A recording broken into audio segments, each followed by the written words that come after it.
Hey team, I'm Maddie, welcome to ScienceSideUp, and today we're going to talk about the Coriolis Effect. So I don't have a pun for the Coriolis Effect, but I have a story, and I'm still a little salty about it, so let's just get straight into it.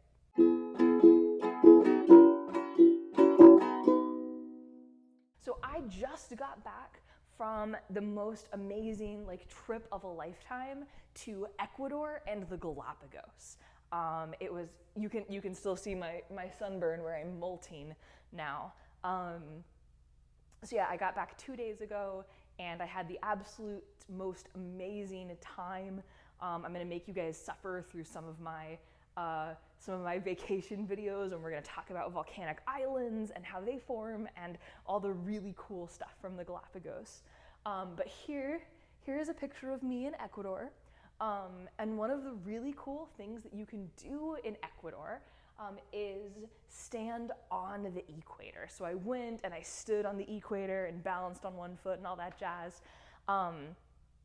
And while I was there, the gentleman that ran the park was insisting that the Coriolis Effect is not a real thing.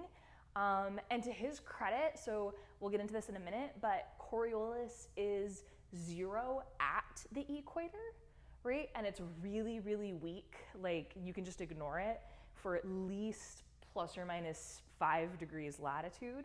So certainly where he is, Coriolis is 0. That effect, it's not an effect there. And there's a lot of people who will they'll do, basically it's a magic trick. And they'll say, oh look, if you stand on this side of the equator, like a foot away from the actual equator, and they'll have a basin of water and have it spin one direction, and then they'll go a foot on the other side of the equator and spin the water, and it'll spin the other direction. Like, look, it's Coriolis. And that's totally fake. That's totally just a magic trick. Like, don't believe that. But then I told this gentleman that I was a meteorologist, and no, Coriolis Effect is real and very important in higher latitudes. And then he told me, there's a lot of information out there on the internet about Coriolis and that I should go look it up. So I thought it would be a good opportunity to put out some good information about what the Coriolis Effect is. But before we do that, give me just a second, because we're going to have a little bit of an unboxing that I'm really, really happy about. So I came home from vacation. Excuse me as I get awkwardly close to the camera. I came home from vacation, and this was sitting on my doorstep, right? Thank you for no one stealing it. It's to me, it's from the University of Oklahoma, and I'm pretty sure I know what it is, but I thought we could find out together. So, okay, so we're gonna open this up dramatically, and this is, in fact, my master's degree. Okay, yes, I finished my master's. I defended at the end of last semester, and look, I have a master's of science in meteorology, officially. And that makes me really excited. However, they spelled my name wrong. So I'll have to fix that. But I have the degree, even if my name is spelled wrong. Okay, hooray! Back to Coriolis. Okay, so what is the Coriolis Effect? Great question, I'm glad you asked. So the Coriolis, I'm using the word effect instead of force because Coriolis force, it's what's called a fictitious force. And I think that confuses a lot of people. So let's use the word effect, and I think that's going to be a little less confusing. Sorry, I'm getting this other package that I bought at the equator place because even though that one guy made me a little salty, I still want to support the park. It's really cool. It's one of the few places on land you can stand directly on the equator. And so one of the things I got is this inflatable globe. So I thought we could use it as a way to demonstrate the Coriolis effect. But basically, it's gonna crumple this plastic right next to my microphone. Basically, the Coriolis effect is a byproduct of the Earth being obnoxious and rotating. So let's get ourselves a globe. Hold on.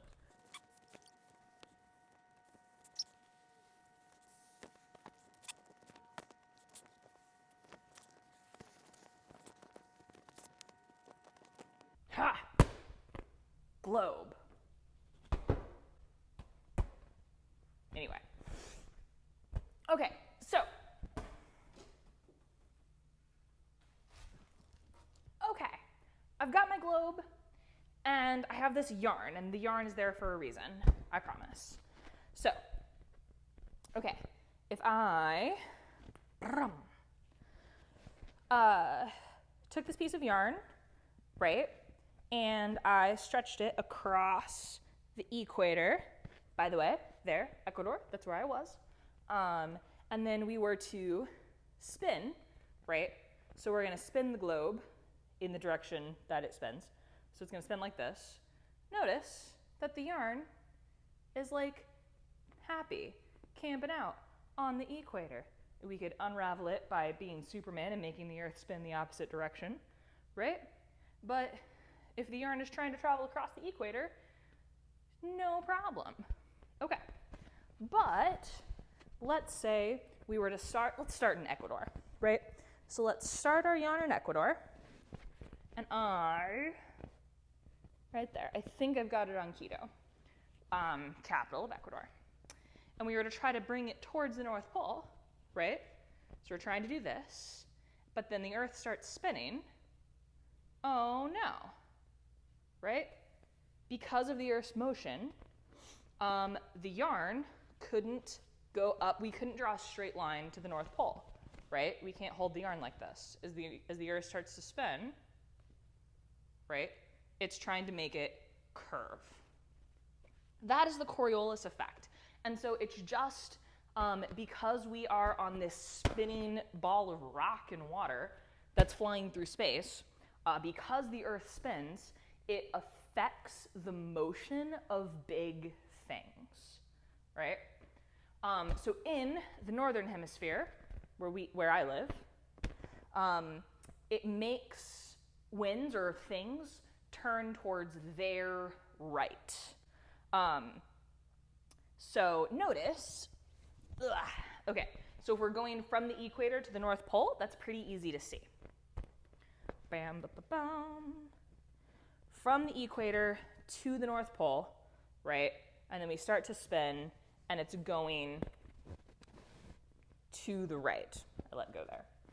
But if we were going the other direction, let's say we were going to go from the North Pole to Ecuador, and it starts to spin, right? From your perspective, that looks like it's going the opposite direction. But if we're following the direction that the yarn is traveling, right, we're traveling south here, from the pole to the equator, it's still to the right of the yarn. I hope you can see that. So it starts to go like this way.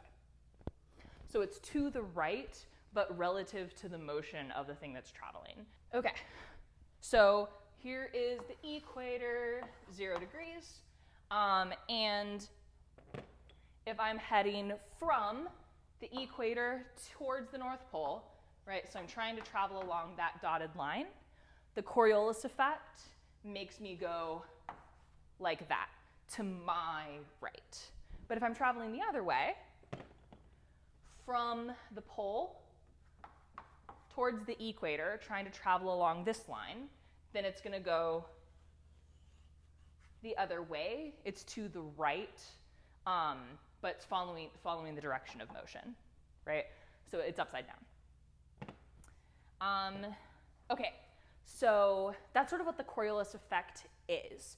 And there are a lot of people who will tell you that, oh, because of Coriolis in the northern hemisphere, toilets flow counterclockwise, and in the southern hemisphere, they flow clockwise. Well, that's not actually true. So let's talk about hurricanes for a second, because what is true is that hurricanes in the northern hemisphere will spin counterclockwise, but hurricanes in the southern hemisphere will spin clockwise. So let's take a look at why that is. So here, this gray line, that's my equator, that's gonna be 0 degrees. And a hurricane, right? I need blue, sorry. I need blue, and I need, I think, yellow. I think these are the right colors. So a hurricane is a low pressure system, really big storm with a low in the center, right? And so all the winds are gonna try to go towards the low, right? But as they're traveling towards the low, right, they start to turn towards their right. And so if I come in here, yep, it's gonna go like this. If I come in from over here, it'll go like that. And so you notice, if we kind of connect all those together, I start to get counterclockwise flow. So in the southern hemisphere, hurricanes are still just a low pressure system. So we've got a low right there. And now in the southern hemisphere, Coriolis has the opposite effect. It makes winds go to their left, right? So as I have these winds that are coming in, they're all gonna move towards their left. And so if we connect those dots, now I get clockwise flow. And what's actually really cool about hurricanes is that you need the Coriolis effect for the hurricane to form. So hurricanes actually won't form within 5 degrees of the equator. So you get this band right along here where there's never any hurricanes. I say never, effectively never any hurricanes. So a question you might have that would be a really good question is, hey, wait a second, why does the Coriolis affect the direction that hurricanes spin, but not, say, the direction that water goes down the toilet bowl? Spectacular question, I'm glad you asked. It has to do with size. So the Coriolis effect is actually fairly weak, right? I can walk in a straight line all day long and nothing is gonna make me turn to the right, because I am small, right? I am not hurricane-sized. Toilets are not hurricane-sized. So basically, in order for the Coriolis effect to be noticeable, the system has to be really big. It actually has to be about hurricane-sized, which is order of magnitude 1,000 kilometers across. So if a system is smaller than 1,000 kilometers, Coriolis isn't gonna be a big deal. It needs to be a large system for Coriolis to be important. Okay, so that is the Coriolis effect. I apologize for not having a pun, but I hope you guys enjoyed this video. Next time, we're gonna talk about how volcanic islands form, and I'll show you some really cool pictures from the Galapagos, which are volcanic islands. I hope you guys liked this video. Please hit that like and subscribe if you haven't already. Subscribers really help me out. If you want to see, if there's a specific topic you want to see me cover, shoot me an email, leave me a comment. I'm happy to do it. And other than that, I will see you guys later. Bye, team.